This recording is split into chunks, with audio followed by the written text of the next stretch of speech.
finally here. So let's see how it stacks against the Galaxy Note 10 Plus. Let's not waste any time. Let's find out.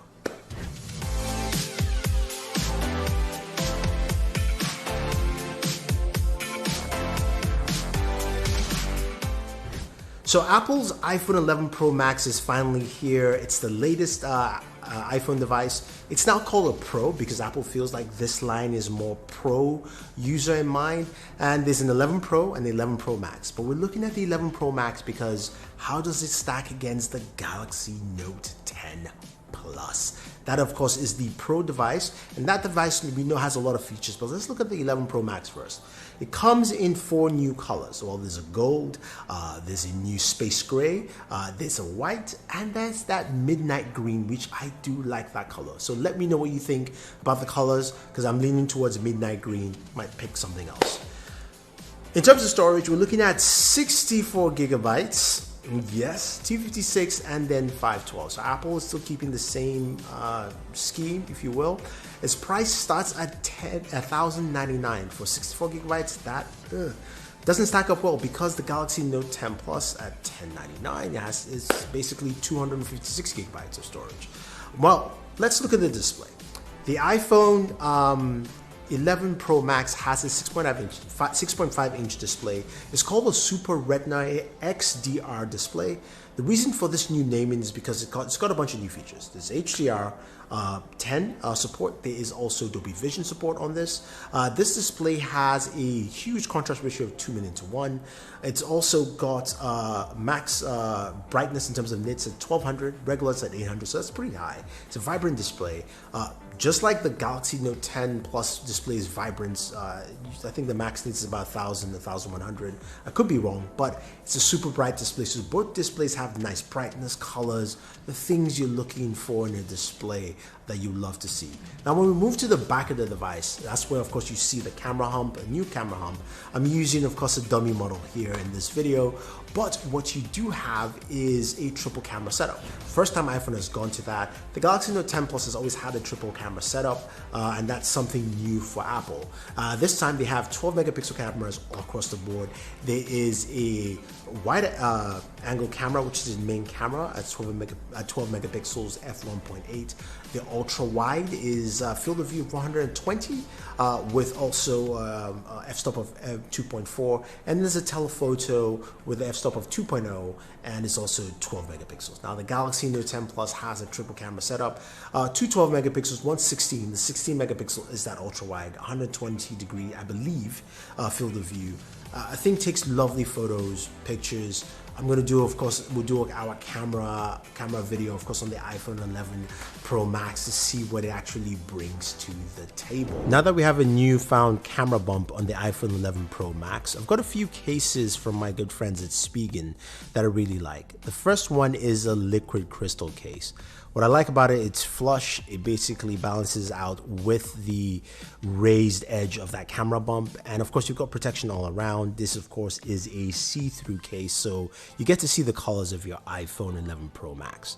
Now, the next case here is the Rugged Armor, which is a case that I love to use. It's got that tough feel, TPU feel all around. Nice protection on your iPhone 11 Pro Max. You've got that center cutout to show you the new iPhone logo. Of course, we're using our dummy version here, but you get the idea of how this fits with your iPhone 11 Pro Max, and this should go a long way. But the camera on the iPhone 11 Pro Max is packed with a ton of features.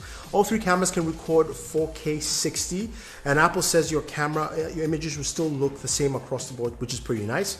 We'll see how that stacks up. It's got a night mode similar to the Galaxy Note 10 Plus, except the Note 10 Plus night mode is something that you can switch to. This is automatic on the iPhone 11 Pro Max. When it gets dark enough, it will switch over to night mode for you.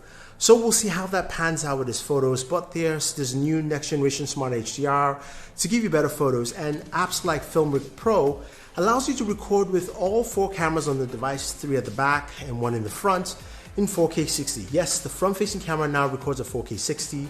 It's also a 12 megapixel camera, and that camera allows you to record slow motion. So get ready for slow-fis. I guess slow motion selfies is what Apple is calling it, slow-fis, on Instagram it's gonna happen because now you can record slow-mo with the front-facing camera. But that's pretty nice. Now there's cinematic stabilization that does 4K 1080p 720. We'll see how that stacks up to steady shots or super steady from Samsung. If that's better or worse, we don't know, but we'll see how they all pan out. But it's exciting to see Apple is continuing its camera foundation. There's also easy ways to transition between each camera lens, and it does have zoom-in mic audio, similar to what we have in the Galaxy Note 10 Plus. Now, in terms of audio itself, it does have spatial audio now included, as well as Dolby Atmos, and their stereo speaker setup. So we're going to see something different from Apple this time in the audio space, so stay tuned for that speaker test. Now, other things you see in this device, it's IP68 rated, so we have that. It's got wireless charging, as you would expect. We no information if this is faster or fast wireless charging, so I take it as it's being the same, while Samsung has fast wireless charging up to 15 watts. So mind you, 15 watts, because Apple's wired charging is 18 watts. And that 18 watts wired charging will be compared to what we find with the Galaxy Note 10 Plus at 25 watts. So check out my charging speed test on the Galaxy Note 10 Plus. You'd be surprised, 68 minutes, pretty fast.